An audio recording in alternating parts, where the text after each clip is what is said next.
We can start. Okay, someone will straggle in. Start with that as well. Can we start the meeting? Yes. We just can't vote yet, so we can't vote in minutes. Okay, I'd like to welcome everybody to the December 11th, 2019 meeting of the City of Brentwood Planning and Zoning Commission. If you'll please join me in the Pledge of Allegiance. Pledge allegiance to the flag of the United States of America, and to the republic for which it stands, one nation, under God, indivisible, with liberty and justice for all. Last time we had quite a No flag. Roll call, please. Sarah Goldovac, Here. Michael Damey, Here. Mark Pavaza, Here. Jeff Moore, Here. John Number is here. We don't have a quorum, Vincent Shannon. All right. Okay, thank you, Mr. Nuremberger. Yeah. Has everyone had an opportunity to look at the minutes of the November 13th meeting? Are there any changes to said meeting minutes? Seeing none, they'll be approved by acclamation. We have two items under old business this evening, both items we've taken up at previous commission meetings. The first one is an application for a site plan conditional use permit for a cooking school, the property at 9001 Manchester Road. The commission will recall that the outstanding item from the previous meeting was a traffic study. The study has been completed by CBB, and I'm sure the commission has reviewed it in great detail. Ms. Kirkmeyer, can you update the commission as to whether or not the applicant has incorporated all of the recommendations of CBB, and if not, if there's any outstanding items? Don't know if this is on. We can hear you. Okay. Yes, Chairman, that's correct.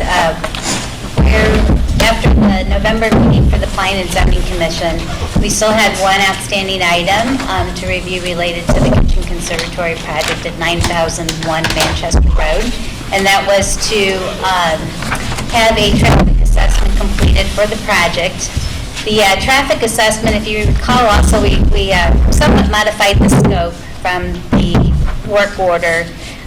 The site plan, really, there wasn't appeared to be any issues with the site plan as it was presented and revised one time by the applicant. We have taken it to ODOT, for example, because of the pending Manchester Road Improvement Project. And everything that's presented on the site plan for the Kitchen Conservatory project is designed in accordance with the right-of-way design plans for Manchester Road. So what is presented on the site plan in terms of the access drives, curb cuts, the width, all of, again, would be done in compliance with the current right-of-way design plans for Manchester Road. So still asking for the traffic assessment wasn't really to evaluate necessarily the internal traffic circulations and things related to the on-site improvements, but rather how does this project, given that it's redevelopment, new construction, how does it really fit into the context of adjacent properties and what really the city's goals, visions, and plans are for the entire Manchester Road corridor. So as I said, we did work out some arrangements with the developer to still have a scaled back version of the traffic assessment to only look at those types of issues. That assessment did come back and was provided to you a few days ago. Largely what the traffic assessment, though, says is that it emphasizes what our goals are for the Manchester Road corridor in terms of future access management as we see properties continue to redevelop. So, as mentioned in the traffic assessment, a few of the Manchester Road Improvement Project goals are to reduce the total number of curb cuts, provide cross-access where practical, appropriately space curb cuts on the same side of the street, and then also align directly or properly offset curb cuts on opposite sides of the street. So the one issue that continues to be something we're studying is how do we apply the what we think is important to have cross-access easement across the subject property to both the properties to the west and east when they develop in the future. And so as part of the conditions that we prepared for your consideration for pending approval was that the developer do provide a cross-access easement along their frontage along Manchester Road. We have had a meeting even as late as today to try to work with the petitioner and the attorney to try to get language that they were comfortable with, not requiring the cross-access easement at this point in time. And again, no changes are recommended for the site plan. It's a good site plan. But again, that we have this cross-access easement that they would agree to in the future, as maybe it would be warranted to provide better access management as the corridor redevelops. So right now, they are still kind of taking that under consideration, and I don't feel that they're comfortable to agree with that condition that staff is recommending. So they have asked for additional time to review that, and have actually asked that the item tonight get tabled to the January meeting. Now, it is a little more involved with that. If you care to know a little bit more about the traffic assessment or have better explanation of it, we do have Sean White here with CBB that helped prepare the plan. So again, if you want additional information, but that's kind of where things stand right now. The petitioner did ask for it to be tabled this evening since they didn't feel like they could agree to the conditions that staff has recommended at this point in time. Okay, thank you. So we are looking for a motion to table this evening, but since we do have Ms. White here in attendance, Ms. White, it's my understanding that the recommendation of the city's traffic engineer is that there be a cross-access easement in place? Correct. And maybe if you could just briefly explain, since we have you here tonight, why that is important to the city and to CBB. Yeah, it's probably, let's see, that's where the video is.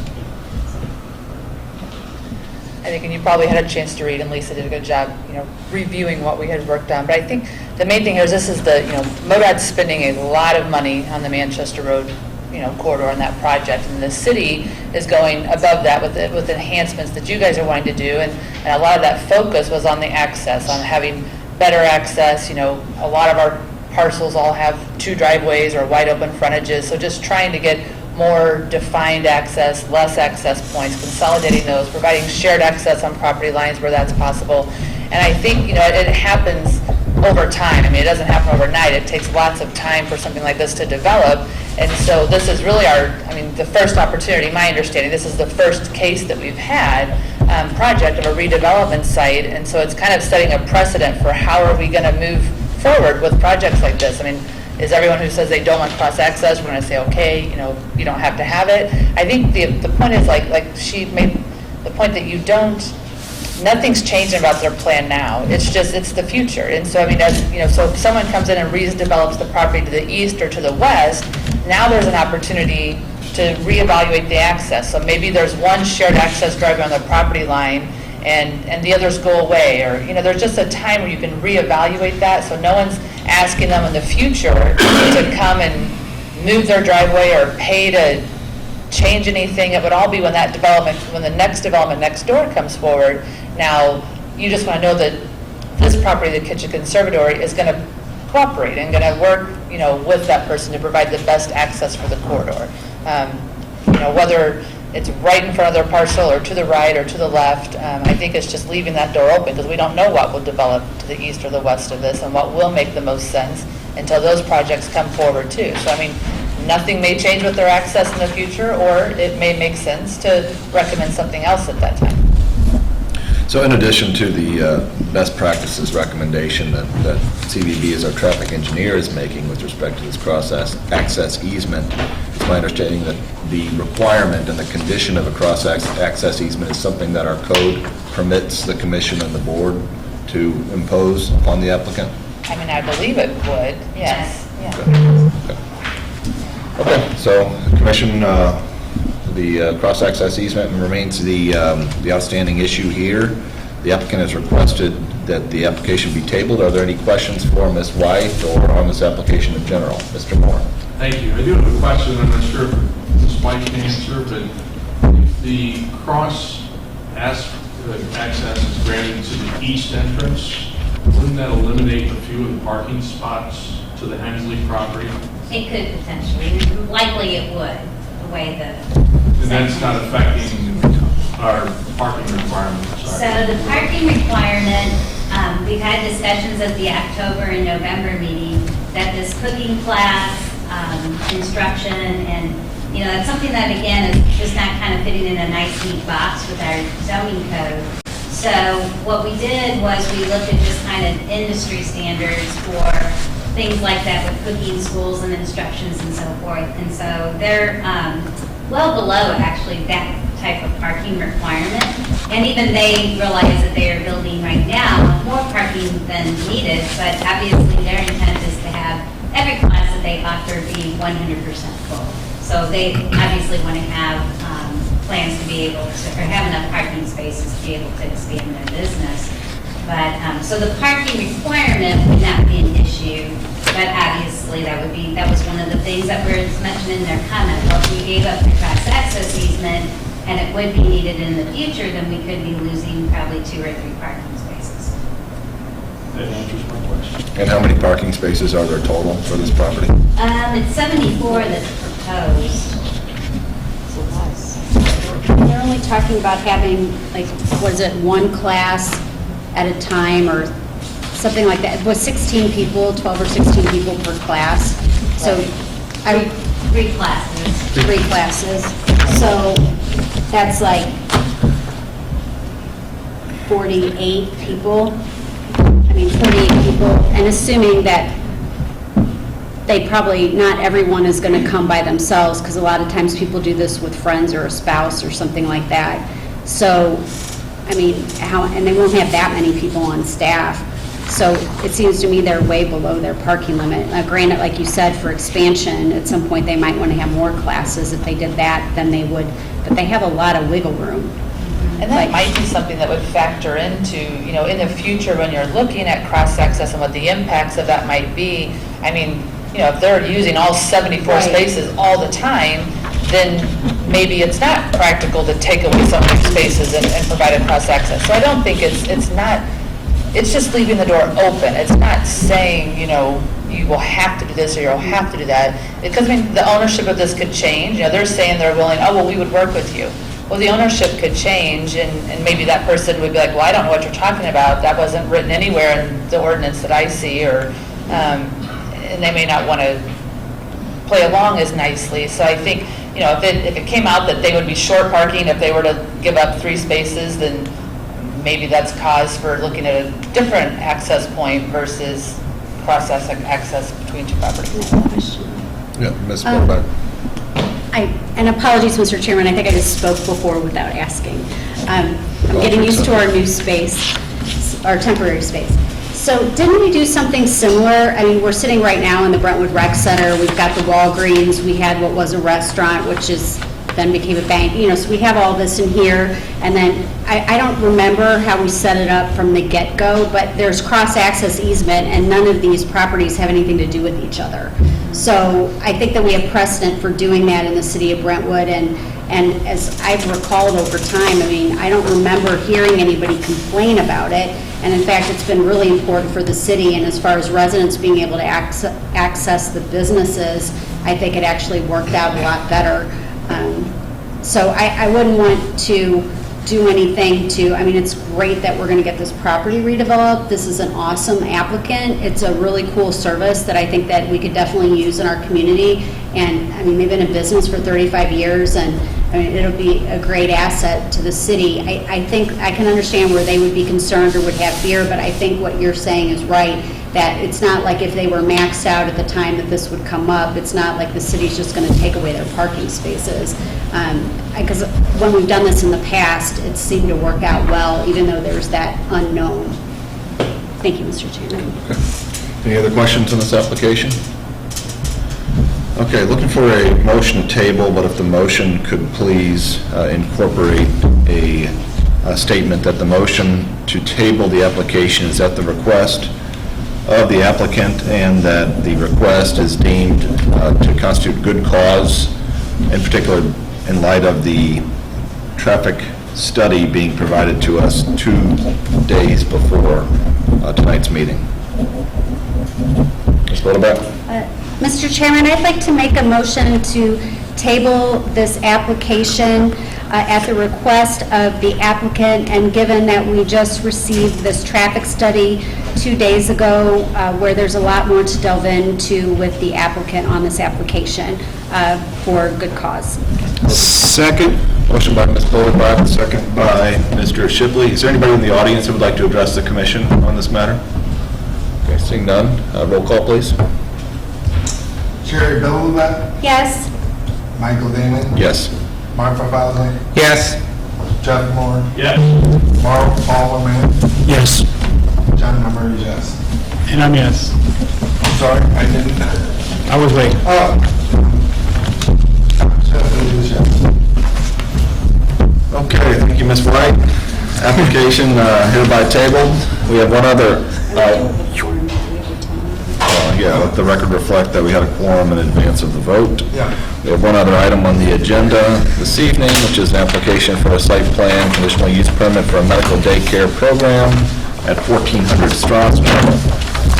Commission will recall, we took this up at the last meeting. Similarly, there was a need for there was a need for a revised site plan at that point. There were several items that staff had identified, and the commission was, or the applicant was amenable to incorporating those recommendations into a site plan. The site plan has been provided to the commission. The site plan appears to have incorporated all of the code requirements and other recommendations of staff. Is that correct, Ms. Kirkemeyer? That is correct. Anything else to add, Ms. Kirkemeyer? Not at this time? Okay. Is the applicant present? Yes. Is that Ms. Cataldi? Yes. Very good. I appreciated the site plan. It looked very straightforward. I thought that it incorporated all of those matters that were under consideration. There were a few conditions that the staff had suggested. Are you familiar with those conditions? Yes. That the day program be limited to 24 children? No objection? Okay, hours be limited to 6:30 to 6:30, Monday through Friday? No objection? Okay. And that you insert location and species of landscape plantings. Is that, any issues with that? Okay. Any questions for the applicant from the commissioners? All right, any member of the audience? I see no audience members besides the applicants or the representatives. If there's no further discussion or questions, entertain a motion, taking into account those conditions, please. Mr. Shipley? Motion to approve the plan as submitted with the updated revisions as outlined in red. I'll second.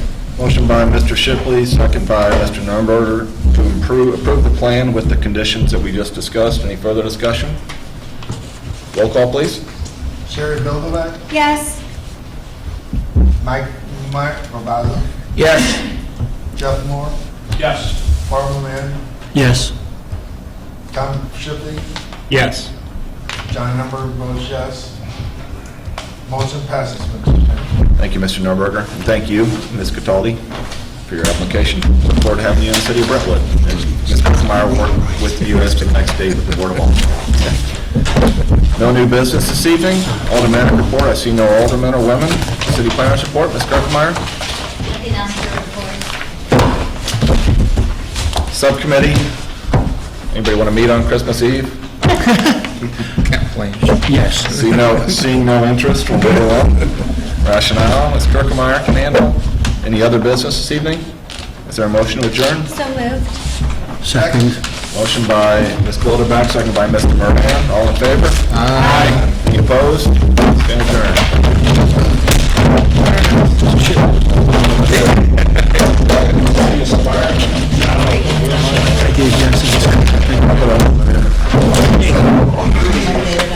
Yes. The little school comes in now. That's where I'm headed. If I can find a